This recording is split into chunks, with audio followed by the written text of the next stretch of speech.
Bienvenidos a The Political Room. Si en el último vídeo que hicimos respecto a las posibles tensiones que iban a haber en el Golfo Pérsico entre Estados Unidos, Israel e Irán, pues todo parecía pues que el foco de atención iba a estar ahí con ocasión del primer aniversario de la muerte de Soleimani. Pero finalmente el foco de atención mediático se ha ido hacia Estados Unidos, más en concreto hacia Washington. No hace falta dar muchas pistas para saber a lo que me estoy refiriendo, y es al asalto al Capitolio por parte de una serie de manifestantes y además también en otras ciudades a lo largo y ancho de los Estados Unidos. Con motivo de este excepcional suceso, pues hemos dedicado en nuestra página web de politicalroom.com 3 artículos por 3 autores diferentes y cada uno con una perspectiva particular. Así que os recomendamos que lo visitéis, y aunque en este vídeo lo vamos a tratar, sí que es verdad pues que el formato escrito pues da una perspectiva bastante más amplia y se permite también profundizar. Luego además dentro de cada artículo hay enlaces, incluso os podéis descargar algún libro para ampliar toda la información que queráis. Dicho esto, vamos a pasar a analizar los sucesos que tuvieron lugar en el Capitolio.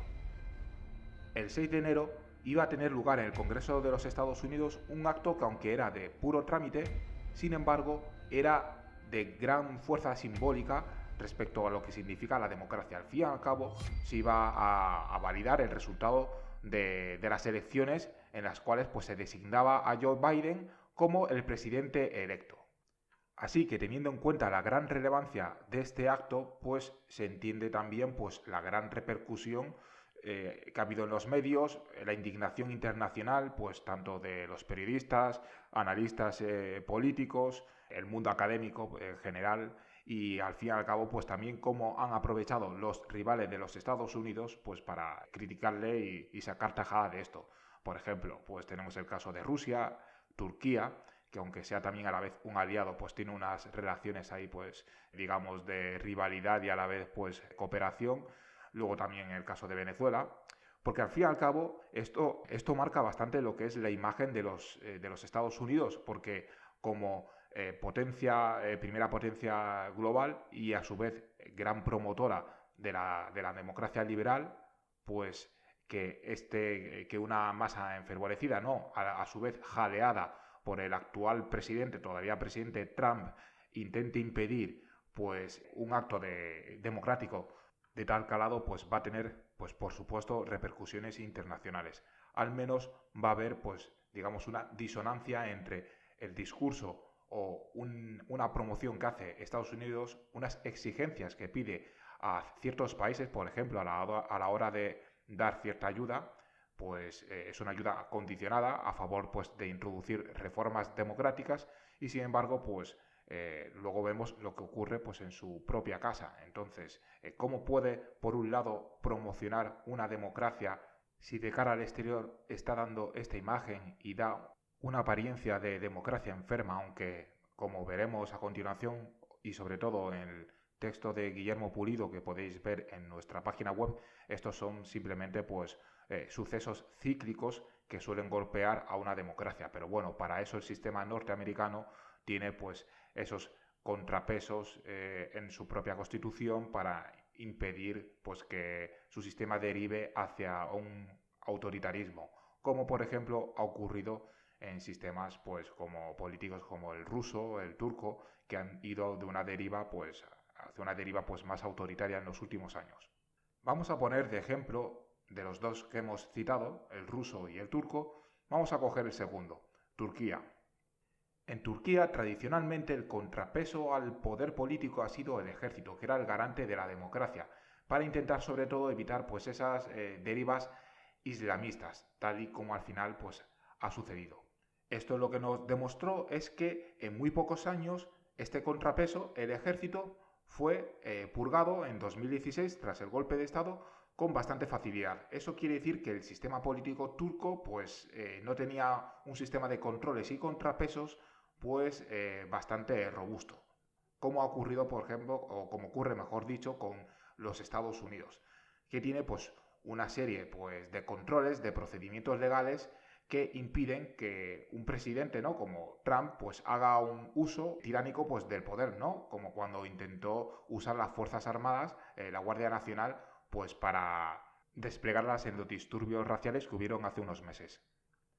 Por tanto, este sistema de controles y contrapesos evitaría que presidentes con una tendencia autoritaria, como Donald Trump o como los que puedan llegar en el futuro, intenten corromper el sistema para poder prolongar su poder o por lo menos aumentar su poder y hacer pues lo que les dé la gana, tal y como ha ocurrido pues en otros países, por ejemplo, su gran rival Rusia.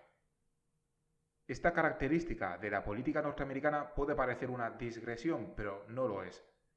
Estados Unidos, al igual que cualquier otro país, ha sufrido en su historia reciente pues ataques a la democracia liberal, tal y como ocurrió a comienzos del siglo XX, pues con el auge de los fascismos, con el comunismo, pues que unos regímenes soportaron esos test de estrés y otros no. Así que podríamos decir que un siglo aproximadamente después, pues estamos viendo también oleadas de inestabilidad, de iliberalismo, pues que están sometiendo también a estrés pues los regímenes democráticos.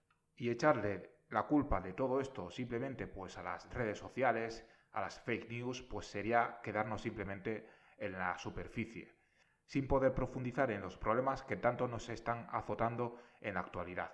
Y por supuesto, tampoco podríamos encontrar las soluciones a esto. Por ejemplo, estableciendo en los países que más lo necesiten, pues esos controles, esos contrapesos que evitaran la degeneración del sistema democrático. Con esto no quiero decir, por supuesto, que las fake news, que las redes sociales no hayan tenido un impacto en la sociedad y que no tengan nada que ver con la polarización de esta o que estén relacionadas, por ejemplo, con el asalto al Capitolio. Por supuesto, de hecho las redes sociales se utilizan para organizarse, para compartir información, para asentar un discurso, eso por citar algunos ejemplos. Pero estos grupos de radicales que intentan asaltar el Capitolio existían mucho antes de las redes sociales. Su discurso, su ideología es muy anterior. De hecho, es bastante antigua, no es algo nuevo ni algo de las últimas décadas. Por lo tanto, no podemos ver esto como un fenómeno nuevo que simplemente atajando a través de una perspectiva técnica, atacando a las fake news, intentando imponer pues restricciones a las redes sociales, como que esto se va a solucionar, porque sería pues digamos una estrategia equivocada y bastante superficial y limitada. Esto me recuerda a cuando muchos analistas se vieron sorprendidos por las acciones de Rusia a partir de 2014, ya lo sabéis, lo de Crimea y Ucrania, ¿no? Luego posteriormente Siria, pero sobre todo en el este de Europa, ¿no? Intentaban pues quedarse con la parte superficial, es decir, pues eso, redes sociales, el tema ciber, guerra de información y demás. Y lo veían como algo pues simplemente novedoso e intentaban darle pues como una coherencia, dándole pues un enfoque occidental a un pensamiento ruso propio y que se basaba pues en gran parte pues al pensamiento soviético, herencia, ¿no?, del pensamiento soviético, las medidas activas y demás. Entonces, no nos quedemos en la parte superficial y ahondemos. Y ahí es donde el artículo de Guillermo Pulido, que os recomiendo, voy a dejar el enlace en la descripción del vídeo, pues lo vais a poder comprender todavía mejor de lo que yo pueda explicar aquí. Por último, y uniéndolo a lo que dije al principio, respecto a que esto iba a tener un impacto en la imagen internacional de los Estados Unidos, en su promoción de la democracia liberal, pues también quería verlo cómo iba a afectar a la rivalidad con China, ¿no? China, como dictadura que es, pues por supuesto no está a favor de esta promoción de la democracia liberal a nivel global que hace los Estados Unidos. Entonces, esto le viene bastante bien pues para por lo menos intentar desacreditar a Estados Unidos como democracia, sino que es una democracia enferma o decadente. Entonces, pues la verdad que dentro de la competencia ideológica a nivel global, en los foros internacionales, pues le afecta pues positivamente. Entonces, todo lo que ocurra respecto a la salud democrática de los Estados Unidos le va a repercutir como, digamos, paladín de la democracia liberal a nivel internacional. Por el lado contrario, China lo que hace, sin embargo, es intentar defender, digamos, un modelo más westfaliano en el cual la soberanía nacional es lo más importante. Por lo tanto, no cabe, o por lo menos ve con muchas reticencias, cualquier intervención en un país que esté violando gravemente los derechos humanos, que esté cometiendo crímenes contra la humanidad, y a su vez tampoco impone ningún tipo de condición respecto a valores democráticos a la hora de negociar, a dar ayudas pues, a otros países. Así que si unimos a esta incondicionalidad de hacer negocios o recibir ayuda por parte de China con una ayuda o inversiones a cambio de introducir reformas democráticas, que es lo que hace Estados Unidos, pues está claro que si encima quien te exige estas reformas presenta una democracia pues bastante, digamos, enferma, pues como que le socava a nivel internacional a la hora de establecer pues estas relaciones. Vamos llegando ya al final del vídeo, espero que os haya gustado.